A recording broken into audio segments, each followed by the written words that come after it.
à notre émission Études bibliques.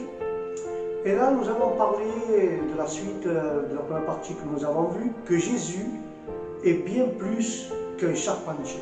Alléluia. La première partie que nous avons vue est en quoi Jésus est-il différent. Alléluia. Et pour cette deuxième partie d'aujourd'hui, le titre que j'ai mis à cette petite étude, que bien plus qu'un charpentier, alors la deuxième partie nous parle de maître, menteur ou mégalomane. C'est la deuxième partie, maître, menteur ou mégalomane. Alléluia. Nous voyons ici, chers frères et chères sœurs, il est clair que les prétentions de Jésus à la divinité balayent la thèse commune des sceptiques. Alléluia. Des sceptiques qui ne voient en lui qu'un homme bon et moral ou un prophète qui dit beaucoup de choses profondes. Alléluia. Cette conclusion est trop souvent passée, frères et sœurs, par la seule acceptable aux yeux des érudits ou les résultats évidents du processus intellectuel. Amen. L'ennui, c'est bien que des gens hochent la tête en signe d'approbation sans jamais voir le caractère fallacieux d'un tel raisonnement. Alléluia.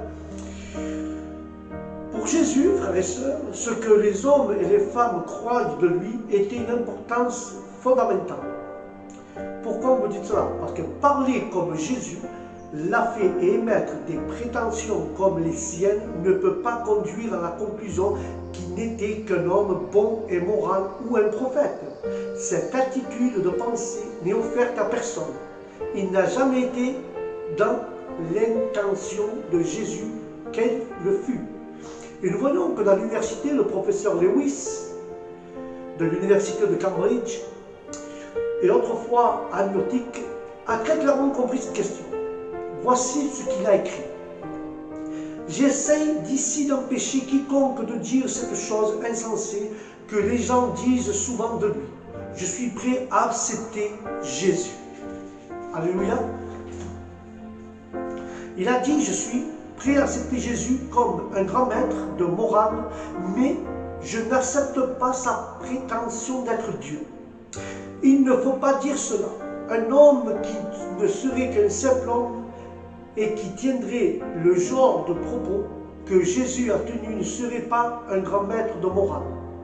Ou bien, frères et sœurs, ça serait un fou, ou au même titre que l'homme qui se prend pour un œuf poché, ou alors qui serait le diable de l'enfer.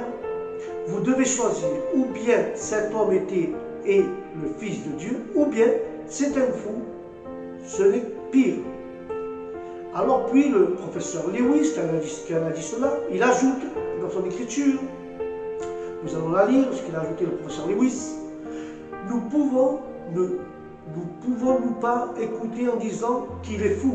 Nous pouvons cracher sur lui et le tuer comme un démon, ou nous pouvons tomber à ses pieds et l'appeler Seigneur et Dieu.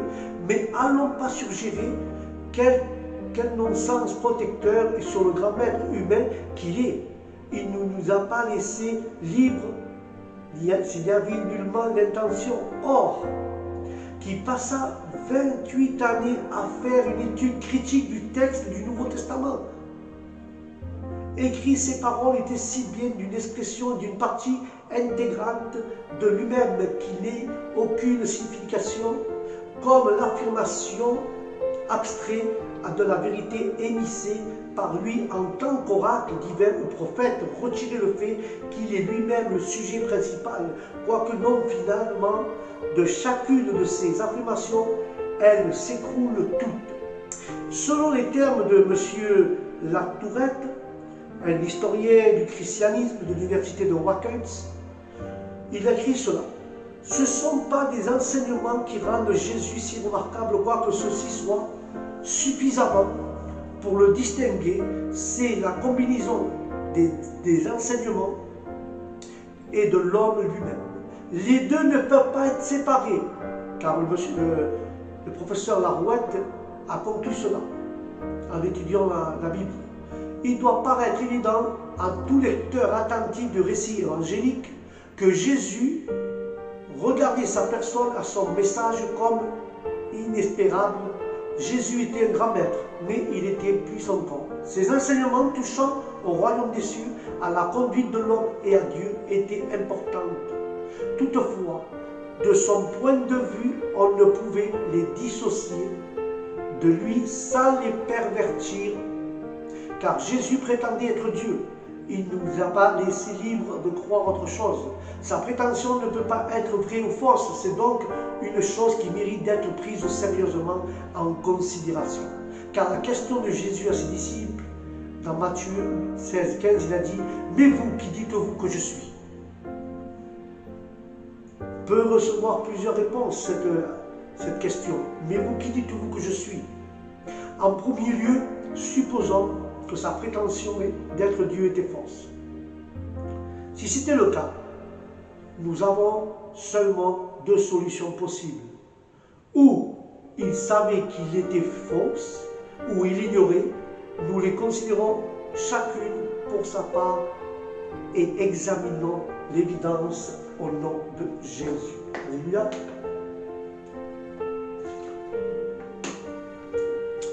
Et nous allons examiner. Est-ce que c'était un menteur? Et nous allons voir cela. Est-ce qu'il était menteur?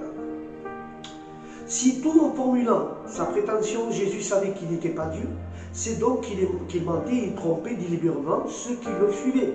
Or, si c'était un menteur, c'était également un hypocrite parce qu'il disait aux autres d'être honnêtes à n'importe quel prix, tandis que lui-même enseignait, vivait un mensonge monumental.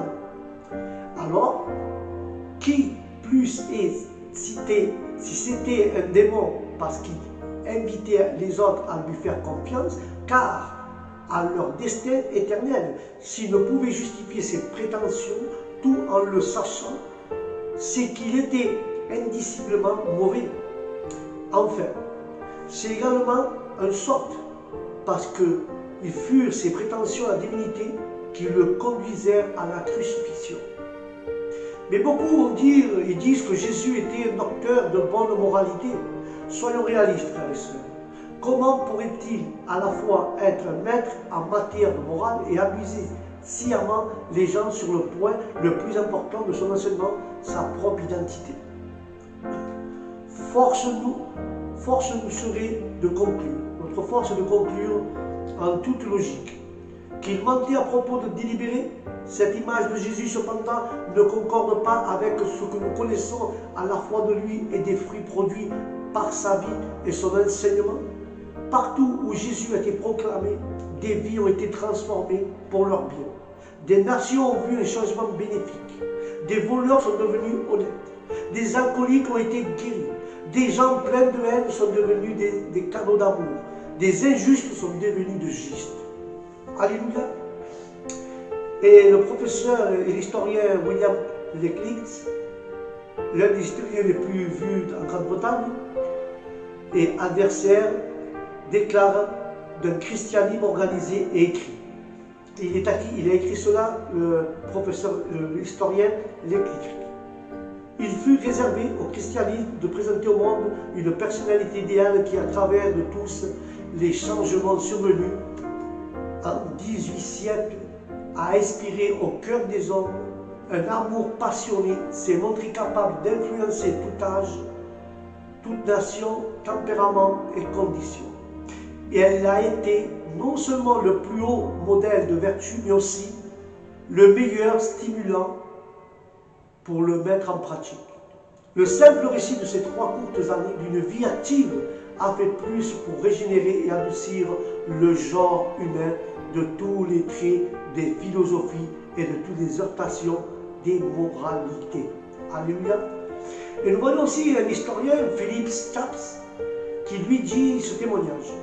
S'il n'est pas authentique de ne pas être qu'un blasphème pur et simple ou une folie, la première hypothèse qui ne résiste pas un seul instant devant la pureté morale de la dignité de Jésus révélée dans chacune de ses paroles et de ses œuvres qui sont universelles, reconnues qu'elles ne soient fait d'illusions sur une question telle d'importance avec intelligence claire et celle qu'il possédait à tous les égards. C'est également hors de question. Comment aurait-il pu être un fanatique ou un illuminé, lui qui n'a jamais perdu l'équilibre tranquille de son esprit? Est-ce que lui qui, comme le soleil au-dessus des nuages, glissait sincèrement sur le flot des difficultés et des percussions qui opposaient toujours aux questions captieuses, la réponse de la plus sage, qui est calmement et délibérément prédisait sa mort sur la croix, sa résurrection le troisième jour, effusion du Saint-Esprit, la fondation de son Église, la destruction de Jérusalem, prédictions qui se sont réalisées, frères et sœurs, à la lettre. Ils se sont réalisés à la lettre. Alléluia. Une personnalité si originale, si complémentaire, si uniforme, conséquente et parfaite, si humaine, et cependant tellement élevée, au-dessus de toute grandeur humaine, ne peut être ni de la fraude ni de la fiction. Le poète, comme on le sait bien dit, serait en ce cas plus grand que son héros. Il faudrait plus qu'un Jésus pour inventer un Jésus. D'ailleurs, le professeur Chast donne un argument convaincant contre l'hypothèse d'un Jésus menteur. Comment, au nom de la logique, du bon sens, de l'expérience, un imposteur, c'est-à-dire un homme trompeur, égoïste et débarré, aurait-il pu inventer et maintenir du commencement jusqu'à la fin la personnalité la plus pure et la plus noble de l'histoire qui est connue, et de ceux avec le plus parfait air de vérité et de réalité? Comment aurait-il pu concevoir et mener à bien un plan d'une bienveillance, d'une grandeur, d'une sublimité sans précédent et sacrifier sa vie en but au plus grave préjudice de la part de son peuple et de son époque? Si Jésus voulait faire une sorte que les gens le suivent et croient à sa divinité, pourquoi alla-t-il vers la nation juive? Pourquoi se présenter comme un charpentier de Nazareth dans un pays si petit par sa superficie, sa population, et si totalement attaché à l'unité indivisible de Dieu? Pourquoi alla-t-il pas en Égypte, ou mieux encore en Grèce, où on le croyait en différents dieux et aux différentes manifestations de ces dieux?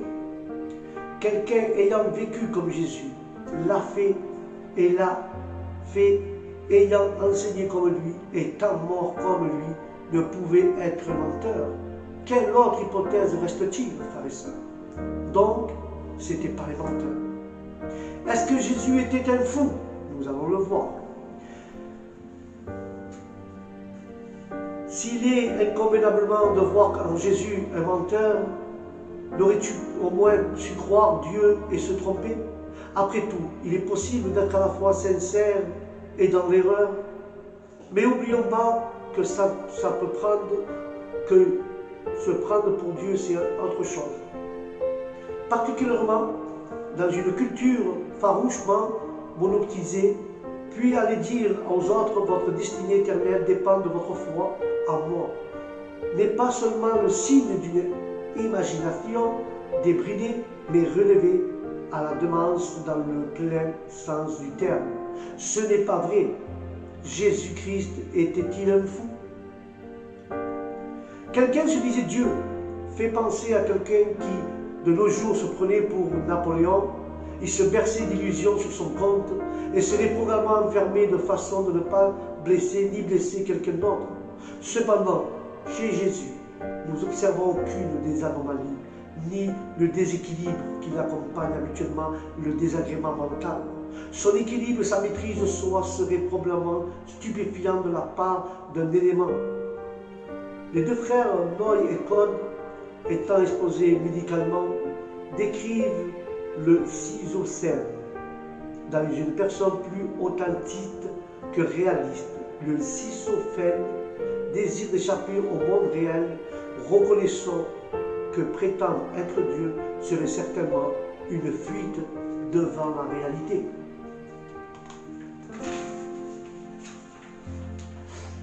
Mais nous voyons si Jésus était un fou.